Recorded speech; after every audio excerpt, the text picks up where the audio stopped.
इन दिनों चीन बहुत तेजी से अपने परमाणु हथियारों का विस्तार कर रहा है।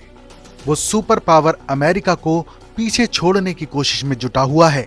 अमेरिकी रक्षा विभाग पेंटागन ने चीन को लेकर जारी अपनी एक रिपोर्ट में ये दावा किया है। रिपोर्ट में चीन के सैन्य मिशन और राष्ट्रपति शी जिनपिंग के नेतृत्व में बढ़ते प्रभाव से लेकर उसकी नई योजनाओं तक हर चीज के बारे में विस्तार से बताया गया है। इसमें ताइवान संकट और भारत चीन सीमा तनाव के साथ साथ पिछले साल पीपुल्स लिबरेशन आर्मी के अलग अलग अभ्यासों के बारे में भी बताया गया है।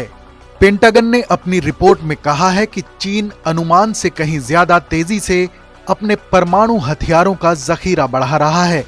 वो अमेरिका को पीछे छोड़ने की कोशिश में लगा हुआ है।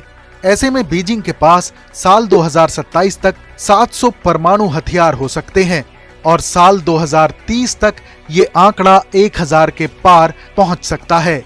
रिपोर्ट में ये नहीं बताया गया कि मौजूदा वक्त में चीन के पास कितने हथियार हैं। रिपोर्ट में कहा गया है कि चीन सक्रिय रूप से निवेश कर रहा है और परमाणु हथियारों को तैनात करने के लिए अपनी जमीन, समुद्र और वायु आधारित साधनों का विस्तार कर रहा है।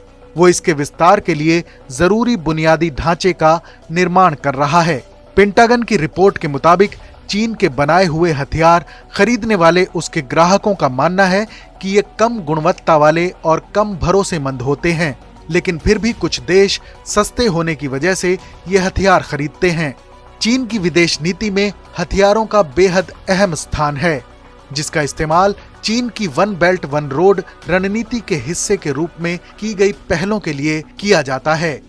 बीजिंग सऊदी अरब, यूएई और पाकिस्तान जैसे देशों को यूएवी, पनडुब्बी और लड़ाकू विमान जैसे अहम सिस्टम बेचता है।